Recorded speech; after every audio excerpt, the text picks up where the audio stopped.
If you are a visionary and you are trying to set your plans into motion, one of the biggest obstacles that you will face will be your peers.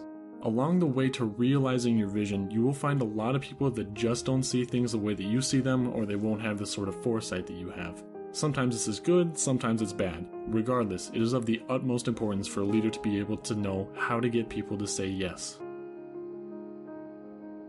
So the book begins with a study that was done on North American turkeys. And if you didn't already know, mother turkeys are just as instinctive when it comes to protecting their chicks as your own mother. However, mother turkeys provide their contingent care as a reaction mechanism to one thing, and that is the cheep cheep sound of their chicks. Other characteristics such as scent and appearance make little difference to the mother. If the chicks make the cheep cheep sound, the mother will care for it, whereas those that don't will be ignored and oftentimes killed. Though instinctive, the turkey is still a good mother to those it recognizes as its offspring. Any sign of predatory intrusion will be met with a vicious defense to protect its chicks. Knowing how instinctively mother turkeys react to their offspring, an experiment was performed to test the limits of their perception. In the experiment, a stuffed predator was drawn by a string in proximity of the mother and was greeted with an immediate attack. However, when the very same replica of a predator was then equipped with a recording of the turkey chicks cheeping, the mother turkey welcomed it with open arms. And this is what is known as a fixed action pattern. These patterns of behavior are prevalent in all of life's creatures and can involve even intricate sequences of behavior. A well-known principle of behavior in humans is the exchange of a favor for a favor. So a while back I used to run a dropshipping company that sold odds and ends.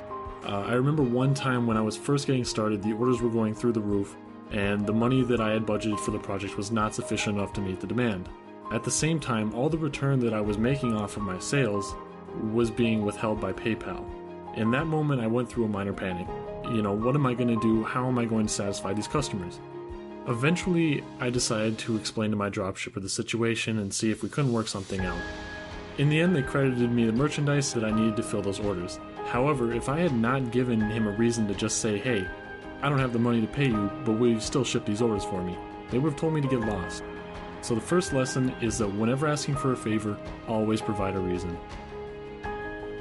I remember the first time I came into work, and my coworkers actually remember my birthday.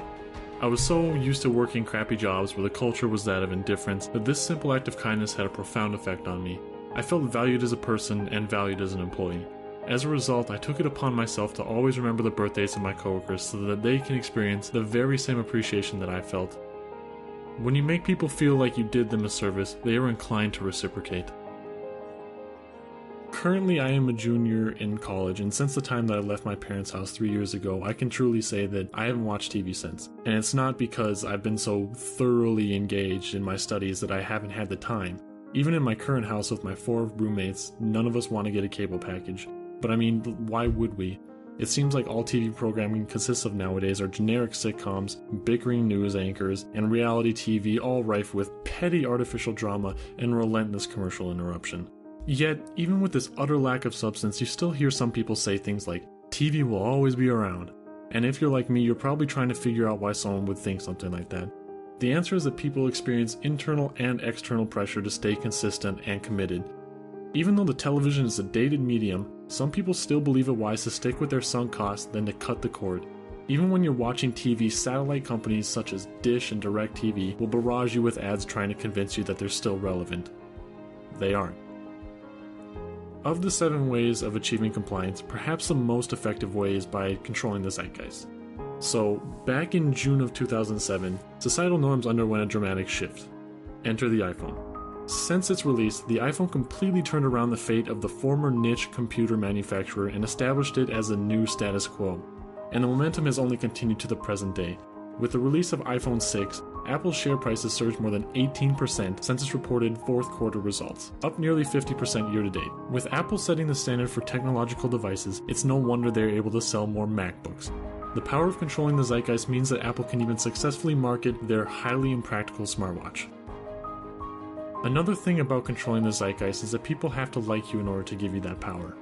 There are numerous reasons why we like the people and the things that we like, including physical attractiveness, similarity, compliments, contact, cooperation and conditioning, and association. There's a certain threshold to which all of these criteria must be met in order to gain our compliance. For example, I love Google. I think the Google products are amongst the best in the world, so when Google asks me for my information or to use cookies in Chrome so that they can better target me with ads, I don't care. Another person that I really look up to is Elon Musk. With everything that he is doing, everything that he has done, and everything that he stands for, I will go out of my way to support him. So when it comes time to buy a new car, even if it is less practical to buy electric than gasoline, I will buy the Tesla. Back in the day, a lot of kids grew up dreaming of becoming a doctor or a lawyer or a pilot. Frank Abagnale became all three before the age of 19. His story is like one out of fiction, traveling across the country, impersonating numerous people, and defrauding millions of dollars in checks. He's truly a sly character. But how could he ever convince people that he was a doctor, or a lawyer, or a pilot when he clearly wasn't? It's simple, really. People always appeal to authority figures. He didn't actually have to qualify as a doctor, or lawyer, or a pilot, he just had to convince people that he did. Another authority figure that holds a lot of sway in the present day is Dr. Oz, the poster boy of mountebanks. Dr. Oz has received heavy criticism for the pseudoscientific content of his show. In fact, a study was done in 2014 that showed that 54% of his health recommendations were not medically supported. Yet, Dr. Oz, under his guise of authority as a medical doctor, has made millions selling his own special brand of quack medicine to an average of 3.4 million viewers a day. Speaking of 3.4 million people, we've all seen it before. The campouts and the lines that stretch all the way around the block. When Black Friday shoppers storm outlet malls like Ukrainian riot police at Independence Square all for the sake of a discounted Tickle Me Elmo, it becomes apparent that scarcity is a factor in compliance. And that is the final point addressed in this book, that opportunities appear more valuable when their availability is limited. For example, imagine that you are building a company that is growing and growing every year. Along the ride, you decide that you have so much valuable information that you want to share with people looking to achieve the same amount of success as you. At what point is that information most valuable? Is it when your company is just breaching its locale?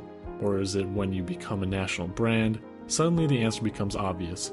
If you were to sell your valuable thoughts during the rising action of your story, you would not be able to capitalize on them during the climax when they are most valuable. And that is how you can utilize these 7 concepts to enact the fixed action patterns ingrained in people to get them to say yes.